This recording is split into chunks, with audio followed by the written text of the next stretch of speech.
kalmado ang bunganga. Beep, beep, beep, beep, beep. Ang tagalupa na viral ang mukha. Bip, bip, bip, bip, bip. Bumibip, bip, bip, bip, bip, bip, bip, bip, bip, bip, bip na ba? Ang lahat. Martian. Beep, beep, beep, beep. Enrico Pañero. Bip, bip, bip, bip, bip. Beep, beep, beep, Bip, bip, bip, bip, bip. Bip, bip, bip, bip, bip. Titilaok! Titilaok! Beep, beep, beep, beep, beep. Ito na ang 101.1 Yes FM Balitang Oy, sinasabi nila mga yes friend na kapag binato ka ng tinapay, aba, dapat ay batuhin mo rin ng tinapay. Oh. Hindi ganun. Enrico Pañero, kapag binato ka ng bato, batuhin mo ng tinapay. Oo, ganun. Pero, itong si BP Sara, iba ginawa. Oh, anong ginawa? Nung binato siya ng bato, aba hindi tinapay ang binato. Oh, ano? Simento. Simento. Simento! Simento kasi, pero kahapon mga yes friend ay sumentro sa witness ng mga prosecutor, ng prosecution mga yes friend, si NBI Senior Agent John Mark Kalilong.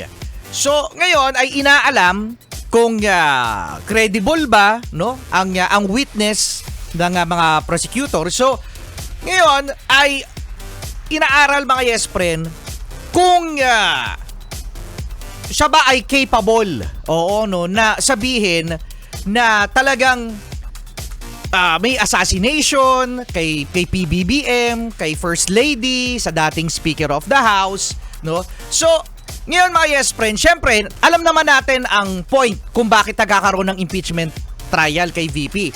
Dahil ito sa mga reklamo na bribery, corrupt, no, yun yung threat sa pangulo, sa First Lady, sa dating speaker.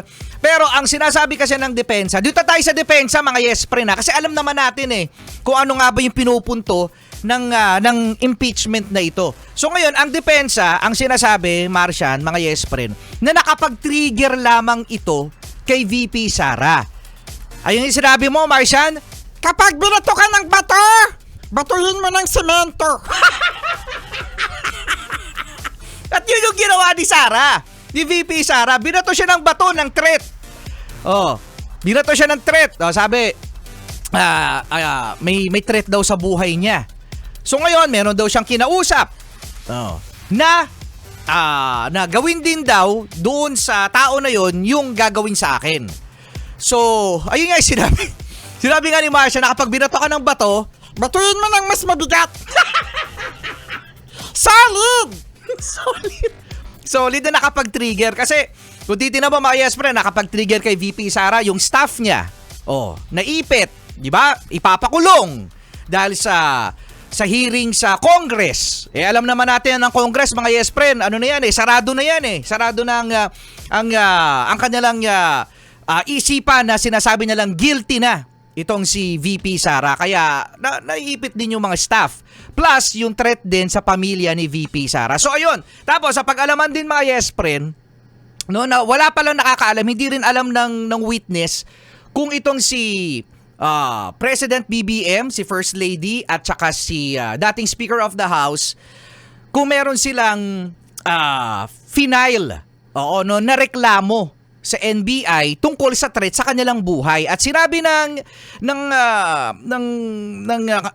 saksi, witness, na hindi niya raw alam, no? Wala daw siyang alam kung nagreklamo si PBBM, si First Lady, tsaka si Speaker of the House na, teka, magrereklamo kami, merong tinangka yung buhay namin Oo, so ayun yung mga tinakbo kahapon mga yes friend ng trial.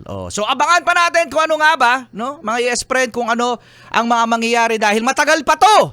Sinasabi nga baka daw delay mga yes friend kasi hanggang ngayon ay isa pa lang daw ang witness na hinaharap at marami pa daw yan. Oo, dapat marami ng witness pero ngayon isa pa lang. Di wow. Solid Cute Morning pa rin kasama Rico Panyero. At Mars and the Cute! Solid Cute Morning!